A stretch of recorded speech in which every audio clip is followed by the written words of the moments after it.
Does anyone still believe in paradise?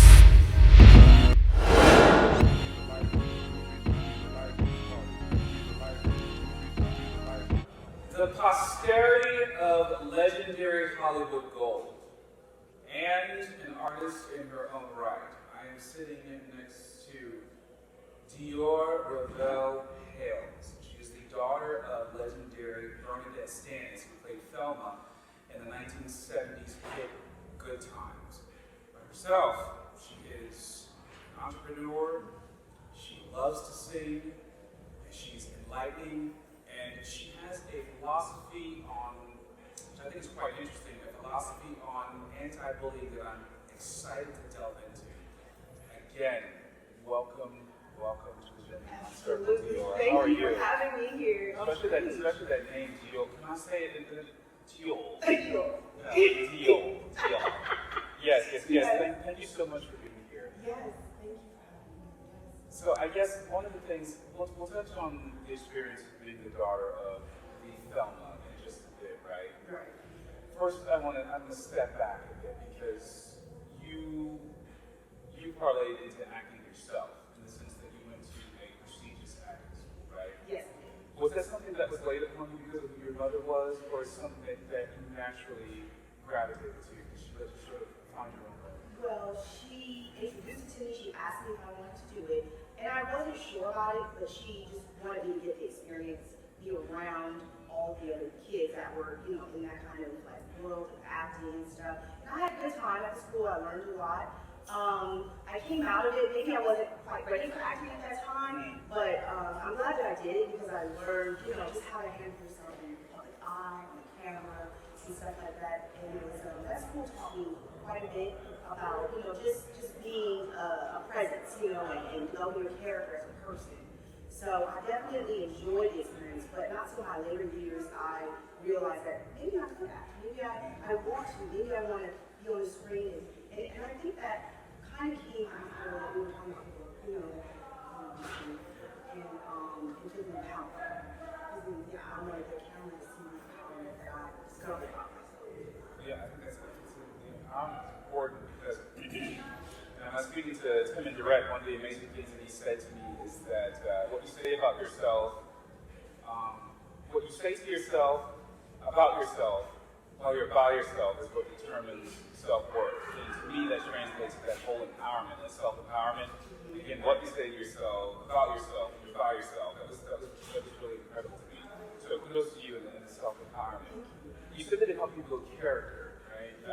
That self-empowerment is a part of the character we're talking about, but what else in terms of characterization of yourself do you think? Well, it definitely opened my eyes to see what the world sees. I didn't know what I looked like to other people, so what the school taught me was to videotape yourself. Be comfortable with seeing what other people are looking at. Yeah. Because you don't know, and I learned a lot as a kid. I watched myself get shy on camera. I saw how I touched my face too much, or I didn't, and it just straightens you out a little bit to really deal with yourself on camera, and no one else is behind the camera, just you, and being real, like, oh wow, I didn't know I was, that way. So I think it helped me. It just helped me grow. I think that's fantastic. Now, in the context of growing up as the daughter of Thelma, and then you spit an image of Bernadette Stanis, your mother, right? You experienced celebrity bullying, just from that people may not have heard before, or may not be privy to. Take me to the world of, because here we're big on anti-bullying. We have a whole I Am Human Too campaign that we drive.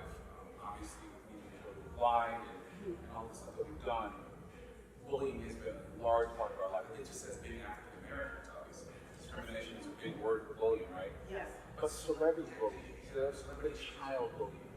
Take me to that. Okay, well, I didn't know what it was when I was going through it. Not until I kind of got a little older and I stepped away from, family members. Because celebrity bullying did not happen. I didn't get bullied at school. It was at home with adults. So again, just to drive it home, so it wasn't the conventional, kids picking with me, calling me names, pulling a chair from under me, stepping on me, looking at me weird, all that sort of stuff. It was a different form of it. So adults at home, got it. Adults at home being uncomfortable with a child celebrity in the house. My parents, separated when I was younger, so that's how I got to experience that, going from one house to the other. Of course, my mom wasn't going to have that, but during the time I was around, other members or other people, it became like a mockery, like you couldn't just be natural, you eat your food and everybody shared it, or walking into a room and not knowing that everybody already had a conversation about you before you got there. Never really feeling genuine, like, who am I in this room? Like, I didn't get a chance to be myself. I was always that shadow walking around like my mother. And I used to tell people, like, oh, it's me, like, get to know me. I remember having a birthday party, it was a surprise party with me. And of course, I'm like, I'm excited, let me get ready to go. So I get there, and it was like, I walked in, and I heard people say, where's Thelma? It's like I never really get my moment, and I'm used to it now. I used to cry. I'm not used, I'm not sensitive anymore. But it started to wake me up to, well, they don't see you. They see your mother. So whoever you are, they really won't get a chance to understand you. So that also jealous. I had a lot of jealous women around. When I would be at home, they take my clothes, my mom would give me stuff, things would disappear. It just was challenge after challenge after challenge. And it gave me a sense of insecurity in regards to being around people. Couldn't really be comfortable walking into a room because I was always on guard. I had to protect myself. There's always a man to live up to. Yeah. Well, a good question. In terms of the insecurities that are birthed from something like that, did you ever have a moment where you resented your mother for being who she was because of a person? I know exactly what you're talking about. Well, I didn't resent her. I remember going to her and saying, Mom, this is rough. She's like, I know, I've been through it. So really kind of carried that journey together.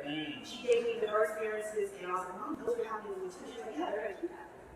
Little things like that. So I never felt alone. I remember my mother even apologized. That's awesome. Yeah, she apologized and was like, I'm just so sorry, baby. One time she was like, you want to change your name? I was like, no. I've been living with this. No, I'm just deal with it. No. So, yeah, it's real. Okay, so you didn't recognize that that's what it was you were going through, but at what stage did you process it for what it was, and what lessons did it help you walk away with when you did process this? Gee, that was a form of bullying. That feels odd, but here's who I am now, in spite of it. Yeah, not until I was old enough to, start driving and get away, being able to have my own moments to escape when I would feel uncomfortable, things like that, and being by myself, digesting situations, trying to analyze, am I getting this vibe from people? Why am I not, I'm being a very nice person, I'm not getting the return that I'm, so it took a while, but when I realized it, I said, you know what, I'm not doing anything. I'm not doing anything to anyone. This is just happening. So I said, it's got to be who my mom is because they're so worried about that. Where's your mom? What's she doing? Mom. I'm like, okay, it's that. It's not me. So when I realized that, I said, you know what? That's something going on inside of that. And I'm not going to internalize it and make my life harder. Yeah. So the lessons that I got from that was, don't carry other people's weight. Yeah. Okay? Don't accept other people's baggage. And keep going. And what I did do was, this is where I birthed the anti-bullying thing. What I did do is I flipped.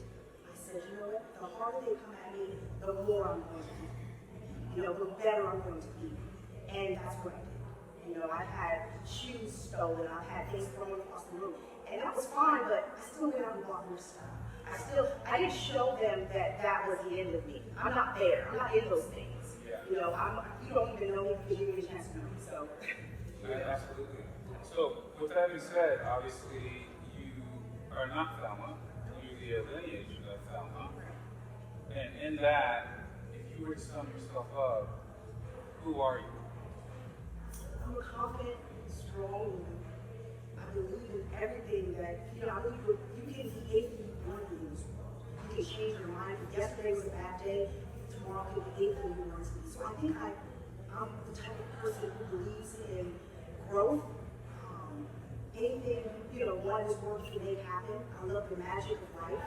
You know, I'm very, like, I guess you can say, I'm a very joyful person. So I look forward to just everything being as great as it can be. No matter if it's other, no matter about other people, you know, I embrace people with issues. You know, I don't judge them. I learned that a long time ago. You never know what's going on. But we say people who are emotionally ugly, right?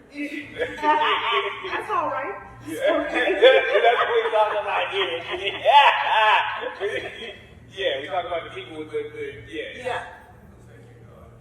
Yeah, so we're absolutely. So then you got into the authorship, right? And you ended up writing a book, right? Fabulous book. Talk to the audience about it. Well, not until the pandemic sat me down that I was able to look at myself, my feelings. Where am I?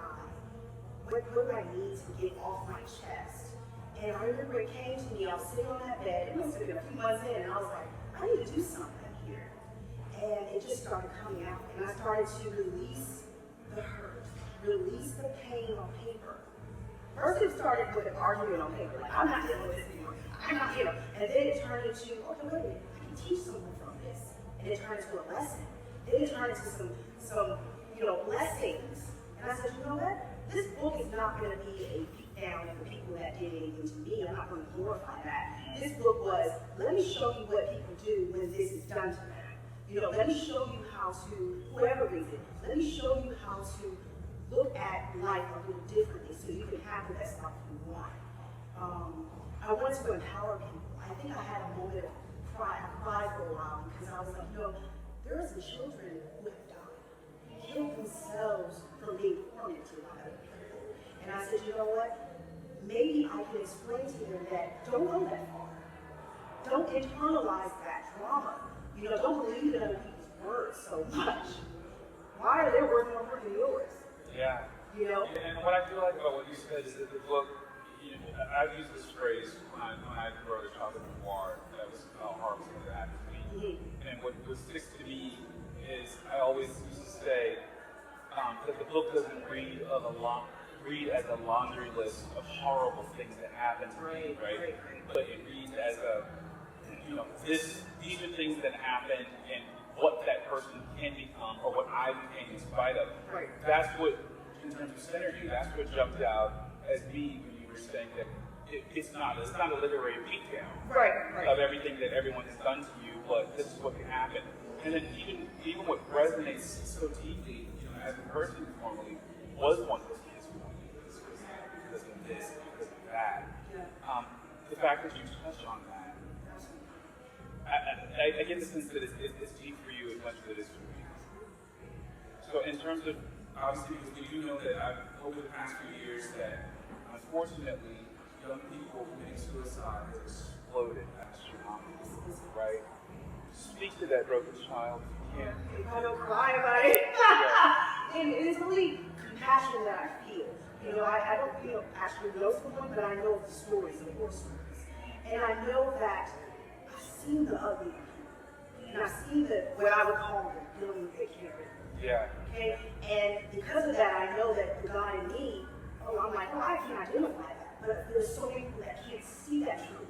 So to me, it's like, dang, if a child just grabbed my book, someone, if there's just a phrase that they can live by to save themselves from believing that nasty, that drama, that ugly, you know, then I would be very, very happy. You know, selling a million books is one thing, but saving someone's life, you know, making a difference is more important. I am given to you. What's that phrase? I am given to you means you better cut it out, leave me alone. Because I know you do what I do, you do what you do. I'm just choosing to be nice to you too. Okay? Yeah. So back up with all that nasty, you know, that's kind of how I see it. Like, I can be nice, but I don't want to be nice. I'm choosing. I had to tell people that. I said, oh, hold on. I'm choosing to be nice. I'm choosing to be this great person, give you my energy. You know, sometimes I feel like people think, you know, they're entitled to, you know, there's some entitlement issues and things like that. Yeah. So from time to time, I have to pause. And I'm nice about it. I'm pause. And let's rewind. And let's speak to me a little different. And we're gonna go from there. You know? Yeah. Okay, what's the essence of the book's title? Oh well, okay, so the title is really long. But it means a lot to me to say this. And that is something that I live by and would like to promote as a movement. The title goes, why did you think I was going to be the one to let you get away? Why did you think I was going to be the one to let you get away with it? It's so long. It's poignant though. Yeah, I mean, it is so poignant that you obviously, at least for me, respect literary works, obviously. I'm not even struck by it being long. Right, okay. Right, because it's such a poignant statement, right? It's such a riveting statement. That's huge. There's Why brilliance did you in think I was going to be the one to let you get away? There's brilliance in it. It really is. And so I hope that everyone gets the book and looks at the book, especially because, like I said before, discrimination is just a bigger word for bullying. Ostracizing women is just another form of bullying. Ostracizing anyone because of their race, you name it. It's just all it's bullying, and I think that's what ails us, is the fact that we beat other people up for things that they can't control. Mm-hmm. Why do you hate me for things that I can't change? Well, it's that too, but it's also the way I've seen it, is there's a lot going on within each person. And not everybody has that energy that is expressing it. Okay, so what we call it is a mirror reflection. They're yelling at themselves. They hate themselves. Yeah. And it's just unfortunately they pick on someone they think that you can get away with it with that person. Yeah. Until they grow up or until they realize what you're doing. And the person says, I've had enough. I've had enough. I mean, for me, you're being in a 13-year relationship that I just got out of. For a while, it was that way until I realized, wait a minute, this is not the way it's supposed to be. This doesn't feel good. This isn't right. And you're not changing. You're complacent. You think it's okay. And of course, again, choosing to be nice. I think we all have days where we're like, it might be the ugliest form of Mario. But at the crux of it, who am I really, right? And that's what this says to me. I have a firm belief that music has healing powers, which is why I'm thankful for the gift to be able to sing and play, etc. Yes. You obviously find music to be the same thing, and you love singing as well, right? Absolutely. So with that being said, I want you to tell me about music, and then if I may, I'd love for you to sing for me. Yeah, I just have a little bit of this little phrase that I like. I like Disney, so let's take a little phrase from Disney. I love Disney. Yeah, but music definitely, when I was younger, I was fortunate enough to go to, a singer coach, and I didn't know what I was doing then, but I understand what it did for me now. Yeah. And when I sing, it comforts me. Yeah. It tells it's like my soul is speaking, saying, "You're good." Classical training is great. Right. So I did it a long time ago, but from time to time, I definitely, practice and stuff like that, and I would like to move forward with my singing, because I feel like it's healing enough, it can heal, it can help. I wasn't really looking to be a pop singer so much as just, an artist and maybe finding my way in the music world, and we'll see where that goes, But yeah, I have a little, I'll just go ahead and sing real quick. Each day to the steps of St. Paul's, a little bird having come in her own special way to the people she holds. Come by my path on the ground. Okay. Come feed the little bird, show them you care. You'll be glad if you do. Her young ones are hungry, their necks are so bare. All it takes is times from me. No, we gotta do the chorus. Come on. The birds tuppence to the bag, tuppence the bag. The birds, that's where she cries, while overhead her birds fill the sky. All around the cathedral, the saints and apostles look down as she says her wares. Although you can't see it, they know you are smiling each time someone shows that they care. funny because I'm glad you went to that song because my young sons, they're like 9 and 11. It's a big deal for them when they go to bed. I come in for 5 minutes and sing and different things like that. And this particular night, I wasn't going to come in or whatever. And when I finally did, I said, yeah. And then my 11-year-old goes, Dad! That's just funny. My baby does that. She's like, no. I'm like, yes. Yeah, she knows the song now. Yeah. She's like, please sing the other song. What is that? What is it happening? I'm not going to feed any birds. He was so irritated with me. That's funny, yeah. Yeah, so I did have them watch that movie. They watched it like 3 times after that. They love this. So they're trying to take kids back to their really good stuff. Yeah, that was the song that helped me get through. Yeah, especially, I love classical music, I really do. So everyone, where they can follow you. I am Dior Ravel on Instagram. You can follow me on that. And I am Dior Ravel. Dior Ravel, fantastic. This has been a very enjoyable conversation. I'm so glad that you're an advocate for anti-bullying. Please get the book. Yes. Why did you think I would let you get away with it? It's such a fantastic title. Thank you for joining us. Thank you so much. Please check Dior out in the Jenleeion magazine cover. Shows some stunning shots that you need to see. That's Dior. Yeah. Not bad. See you next time, everybody. Bye-bye. Does anyone still believe in paradise?